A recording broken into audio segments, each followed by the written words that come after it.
Всем привет, меня зовут Наталья, и я рада вас приветствовать на своем канале «Вкусно, просто, быстро». Сегодня я хочу предложить вам приготовить очень вкусный, очень нежный, очень воздушный, можно сказать, идеальный бисквит, который прекрасно режется и никогда не опадает. Бисквит вкусный и сам по себе, а также отлично подходит для приготовления различных тортов. Бисквит очень мягкий, легкий, буквально невесомый. При этом не сухой, и если вы будете готовить из него торт, то коржи можно при желании не пропитывать. Я очень люблю этот бисквит, надеюсь, он понравится и вам. Ингредиенты рассчитаны на бисквит диаметром 18 см. Высота готового бисквита получается 6 см. Давайте приготовим. Все продукты у меня комнатной температуры. 120 граммам или 6 столовым ложкам без верха сахара сразу добавляем 15 граммов или 3 чайные ложки ванильного сахара. Перемешиваем. Ванильный сахар можно добавлять по вкусу. К 40 граммам или 4 столовым ложкам растительного масла добавляем 40 граммов или миллилитров молока. Перемешиваем. 4 яйца надо разделить на белки и желтки. Сразу включите духовку нагреваться до 170 градусов. К желткам добавляем щепотку соли. Перемешиваем.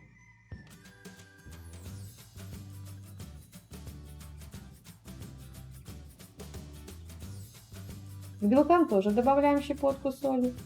Начинаем взбивать белки на минимальной скорости миксера.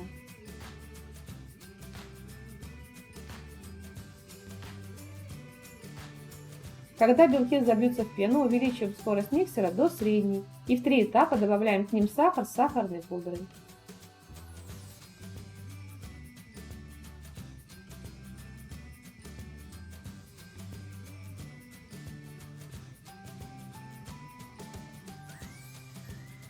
Когда сахар полностью растворится, постепенно увеличивая скорость миксера до максимума, взбиваем белки до устойчивых пиков.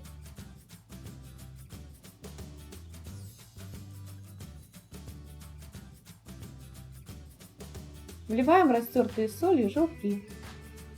Аккуратно круговыми движениями перемешиваем до однородного состояния.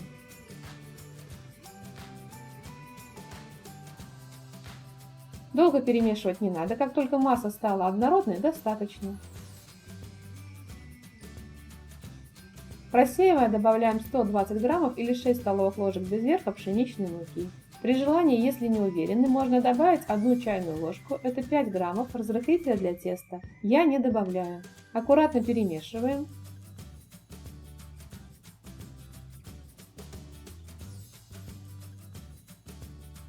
Круговыми движениями снизу вверх до однородного состояния. Долго перемешивать не надо, как только масса стала однородной, достаточно. Добавляем немного теста к растительному маслу с молоком. Перемешиваем.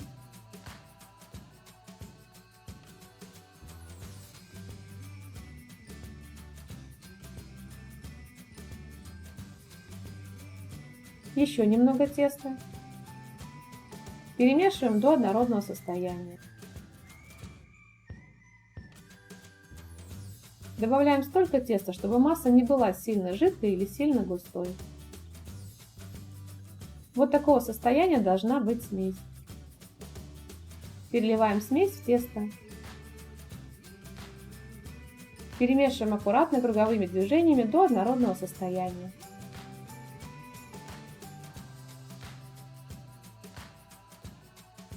Долго перемешивать не надо, как только масса стала однородной, достаточно. Масса должна оставаться воздушной. Я выпекаю бисквит в разъемной форме диаметром 18 см. Дно и бока формы закрываю пергаментной бумагой. Медленно переливаем тесто в форму, даем возможность выйти пузырькам воздуха.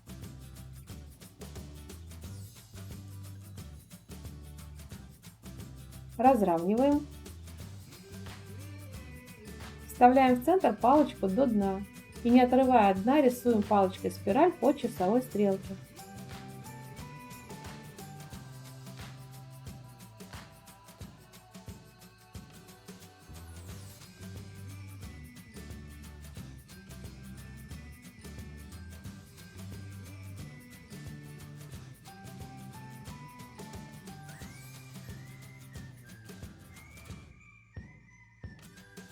Аккуратно постучим форму об стол, чтобы вышел воздух.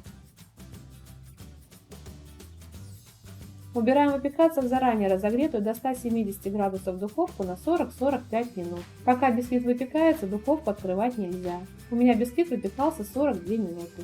Готовность бисквита проверяем деревянной палочкой не раньше, чем через 40 минут. Прокалываем в середину, так как середина пропекается самый последний. Если палочка выходит сухой, значит бисквит готов. Пару раз ударим формой об стол. Освобождаем бисквит от формы.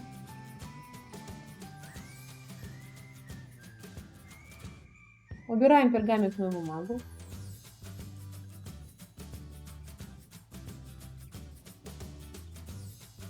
Перекладываем бисквит на решетку верхней стороной вниз и даем остыть до комнатной температуры.